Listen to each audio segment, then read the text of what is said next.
வணக்கம். Seven Winstar technology. இப்போ பார்க்குற வீடியோன்னு பார்த்தீங்கன்னா, சார்ஜிங் கனெக்டரை நம்ம எப்படி சரி பண்ணுறது அப்படின்ற விஷயத்த நம்ம இந்த வீடியோவில் பார்க்க போகிறோம். இந்த வீடியோ ஃபுல்லாக பாருங்கள். அப்போ தான் நான் சொல்கிற விஷயங்கள் உங்களுக்கு புரியும். அதாவது பெரும்பாலும் வந்து கனெக்டரில் வந்து பிரிண்டர் இருந்தால் நம்ம ஈஸியாக பண்ணிடலாம். இந்த போர்டில் வந்து பிரிண்டே இல்லாமல் வந்திருக்கு. அப்புறம் ஃபஸ்ட்டு வந்து நம்ம கனெக்டரை ப்ராப்பராக ஃபிக்ஸ் பண்ணிட்டோம். ஃபிக்ஸ் பண்ணதுக்கப்புறம் அந்த பிரிண்ட் இல்லாத ட்ராக்கை வந்து நம்ம எப்படி ட்ரேஸ் பண்ணுறது, இது மாதிரி எல்லா ஃபோனுக்கும் காமனாக வந்து அந்த ட்ராக் லைன் எங்கேருந்து வரும், அந்த லைனோட டீட்டெயில் நம்ம மெயினாக தெரிஞ்சுக்கணும். இப்போ நார்மல் டைப்புக்கும் அது சி டைப்புக்கும் வித்தியாசம் இருக்கும்.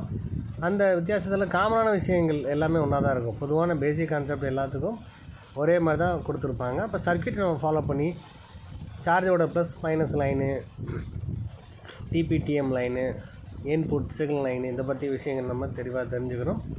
அந்த லைன் ட்ராக் எங்கெல்லாம் போகும், அதில் டெஸ்டிங் பாயிண்ட் இருக்கும்.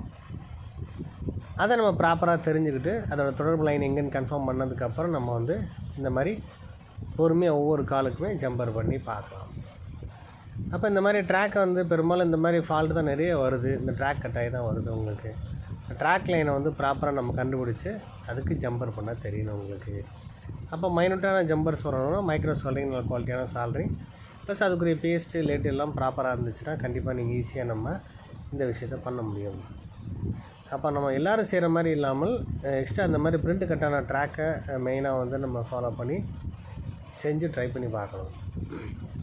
அப்புறம் நம்ம வந்து ஃபஸ்ட்டு கஸ்டமர் ஃபோனை வந்து பண்ணாமல் ப்ராக்டிக்கல் பண்ணுறதுக்கு நீங்கள் ஸ்க்ராப் ஃபோன் ஏதாவது எடுத்துகிட்டு நீங்களே வந்து அந்த ட்ராக்கை ஃபுல்லாக கட் பண்ணிவிட்டு கூட நீங்களே வந்து ஒவ்வொரு லைனை கன்ஃபார்ம் பண்ணிவிட்டு நீங்களே ஜம்பர் பண்ணி கூட இந்த மாதிரி நம்ம ஃபால்ட்டை நம்ம ஈஸியாக ப்ராக்டிக்கலாகவும் அது தியரியாகவும் நம்ம தெரிஞ்சுக்கிட்டு பண்ண முடியும்னு சொல்லுவாங்க.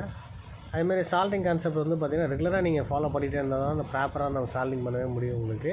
அப்போ அந்த ஃபால்ட் வரும்போது மட்டும் நம்ம சால்டிங் எடுத்து பண்ணாமல் ரெகுலராக நம்ம எப்போயுமே வந்து சர்வீஸ் வருதோ இல்லையோ நம்ம அந்த விஷயத்தை ப்ராக்டிக்கல் தெளிவாக தெரியறதுக்கு இந்த மாதிரி நம்ம ப்ராக்டிக்கலாக ஒவ்வொரு விஷயமும் செஞ்சு பார்க்கணும். மெயினாக வந்து ஜம்பர் பண்ண தெரியணும். ஜம்பருக்குரிய காயில் எந்த மாதிரி காயில் யூஸ் பண்ணணும், அதுமாதிரி நம்ம வாட்சிலேருந்து கூட காயில் எடுத்து யூஸ் பண்ணலாம். நார்மல் வயருக்கும் காயிலுக்கும் என்ன வித்தியாசம்ன்ற விஷயம் தெரிஞ்சுக்கணும். இந்த மாதிரி நம்ம ஒவ்வொரு ட்ராக்கை நான் உங்களுக்கு கட் பண்ணி காமிக்கிறேன். அதாவது லைன் எங்கே இருக்குதுன்னு தெரிஞ்சுக்கிட்டு அந்த லைனை கன்ஃபார்ம் பண்ணிவிட்டு சால்டிங் பண்ணி நம்ம அதை ப்ராப்பராக அந்த லைனில் எண்டில் வந்து கட் பண்ணிக்கிறோம். ஃபுல்லாக ப்ளஸ் மைனஸ் லைனை ப்ராப்பராக நம்ம கனெக்ட் பண்ணிக்கணும். அதேமாதிரி கனெக்டரில் வந்து பார்த்திங்கன்னா நார்மல் கனெக்டர் இருக்குது, ரிவர்ஸ் கனெக்டர் இருக்குது. அதை ப்ளஸ் ஆர் மைனஸ் மாறும்.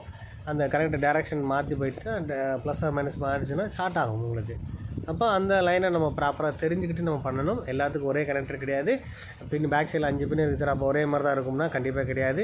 ஒவ்வொன்றுக்கும் அந்த கனெக்டரோட பின் டைப் வந்து மாறும். அதை தெரிஞ்சுக்கோங்க. நிறைய டைப்ஸ் இருக்குது. அந்த டைப்ஸை பற்றி நெக்ஸ்ட்டு உங்களுக்கு தெளிவான விஷயங்கள் தரேன் உங்களுக்கு. அந்த கனெக்டரில் வந்து பார்த்திங்கன்னா என்ன மாதிரி டைப் இருக்குது, எப்படி நம்ம ரிவர்ஸ் கனெக்டர் நார்மல் கனெக்டர் எப்படி கன்ஃபார்ம் பண்ணுறது, அந்த மாதிரி விஷயங்கள் தெரிஞ்சுக்கிட்டு தான் நம்ம இந்த மாதிரி பண்ணணும். அப்போ ப்ராப்பராக வந்து பண்ணுறதுக்கு எல்லா மாடல் கனெக்டரும் நீங்கள் வந்து ஃபஸ்ட்டு பேசிக்காக வந்து ஹோல்சேல் கடையில் நீங்கள் வந்து எடுத்து வாங்கி வச்சுக்கலாம். அது நீங்கள் ஒவ்வொரு ஃபோனுக்கும் ட்ரை பண்ணி செக் பண்ணி பார்க்கணும். அதேமாதிரி சார்ஜர் கனெக்ட் பண்ணி எது ப்ளஸ் மைனஸ் சிக்னல் லைன் ப்ராப்பராக போதா இல்லையான்றது அதோட வோல்டேஜ் ஆம்பியர் லைனை மட்டும் ப்ராப்பராக செக் பண்ணி பார்க்க தெரியணும். அப்போ நம்ம கம்ப்ளீட்டாக லைன் அடிச்சிட்டோம். கடைசி வந்து கிரவுண்ட் லைன் மட்டும் அடிக்க போகிறோம். அதில் கிரவுண்டு வந்து அந்த சீல்டுலேயே நீங்கள் அடிச்சுக்கலாம், சால்விங் பண்ணிக்கலாம். இதை நம்ம அடித்ததுக்கப்புறம் வந்து பார்த்திங்கன்னா அந்த ப்ராப்பர் கால் சரியாக கனெக்ட் ஆகிருக்கான்னு சொல்லி செக் பண்ணி பார்த்துக்கணும். அதை க்ளீன் பண்ணி உங்களுக்கு காமிக்கிறேன். அந்த அடித்த ஜம்பர் லைன் பக்கத்தில் டச் ஆகிடக்கூடாது. இப்போ மேலே கோட்டிங் இருக்க வரைக்கும் ஷார்ட் சர்க்யூட் ஆகாது. இப்போ கோட்டிங் எடுத்து தான் நான் ஜம்பர் அடிச்சிருக்கேன். பக்கத்தில் ஷார்ட் ஆகாது செக் பண்ணிக்கோங்க. அடுத்து ரீடிங் எடுக்கான்னு பாருங்கள். ஓகே, 0.1 ரீடிங் எடுக்குது. ஓகே, இப்போ நார்மலாக பேட்டரி இல்லாமல் ரீடிங் எடுத்துருச்சு. அடுத்து நம்ம யூவி க்ளூ அப்ளை பண்ணிவிட்டு நம்ம அதை யூவி மாஸ்க்கை வச்சு நம்ம வந்து அப்ளை பண்ணிக்கணும். அதே மாதிரி அந்த பிரிண்ட் கட் ஆகிடக்கூடாது. அதுக்காக தான் உங்களுக்கு. அப்போ யூவி லேம்பை வச்சு நம்ம வந்து அதை ஹீட் பண்ணவும் செய்வோம். ஹீட் பண்ணி அதை கொஞ்சம் கட்டியாகிட்டோம்னா பக்கத்தில் ஷார்ட் சர்க்யூட் ஆகாது, பிரிண்ட் கட் ஆகாமல் இருக்கும் உங்களுக்கு. இதை நம்ம ப்ராப்பராக இதை செஞ்சாச்சு. இதுக்கப்புறம் நம்ம வந்து அந்த யூவி லேம்ப் அந்த ஹீட் ஆனதுக்கப்புறம் நம்ம வந்து அந்த பேஸ்ட் எடுத்து காட்டிட்டேன் உங்களுக்கு. இப்போ போர்டில் கனெக்ட் பண்ணிவிட்டு நம்ம வந்து ப்ராப்பராக நம்ம கனெக்டரை ஃபிக்ஸ் பண்ணியிருக்கோமா, ஆம்பியர் எடுக்குதான்னு செக் பண்ணி பார்க்க போகிறோம். ஆம்பியர் எடுத்துருச்சு அப்படின்னு சொல்கிறேன். நார்மல் ப்ளஸ் மைனஸ் மட்டும் அடித்தா ஓகே ஆகாது. கண்டிப்பாக அந்த டிபிடிஎம் லைனு, இன்புட் சிக்னல் லைனே நம்ம ப்ராப்பராக அடிச்சுக்கணும். 0.6 ஆம்பியர் எடுக்குது உங்களுக்கு. இது ஒரு ஆம்புக்கு மேலே எடுத்துச்சுனாலும் ப்ராப்பராக எடுக்குதுன்னு சொல்லி கன்ஃபார்ம் பண்ணிக்கலாம். பேட்டரி கனெக்ட் பண்ணி பார்க்கும்போது ஒரு ஆம்புக்கு மேலே கண்டிப்பாக நம்ம சார்ஜ் ஏறதுக்கு எடுத்துக்கணும். இப்போ 1% ஏறுறதுக்கு பாயிண்ட் கேட்டது. அதேமாதிரி 1.6 வரைக்கும் நம்மளுக்கு ஆம்பியர் எடுக்க ஆரம்பிச்சிருச்சு. திரும்ப எடுத்துகிட்டு உங்களுக்கு ஃபிக்ஸ் பண்ணி காட்டுறேன். உங்களுக்கு இந்த மாதிரி ஒவ்வொருத்தருமே வந்து தியரியாக மட்டும் இல்லை, ப்ராக்டிக்கலாகவும் கன்ஃபார்ம் செஞ்சு பார்க்கணும். ப்ராக்டிக்கல் நாலேஜ் வந்து சால்ட்ரிங் யூஸ் பண்ணுறது ப்ளஸ் ஐசி ரிமூவ் பண்ணுற மெத்தட் எல்லாமே ப்ராக்டிக்கலாக நீங்கள் ட்ரை பண்ணி பார்க்கணும். இந்த வீடியோ உங்களுக்கு பிடிச்சிருந்தா லைக் பண்ணுங்கள், ஷேர் பண்ணுங்கள், கமெண்ட் பண்ணுங்கள், சப்ஸ்கிரைப் பண்ணுங்கள், பெல் பண்ண மறக்காம கிளிக் பண்ணுங்கள். Thank you friends.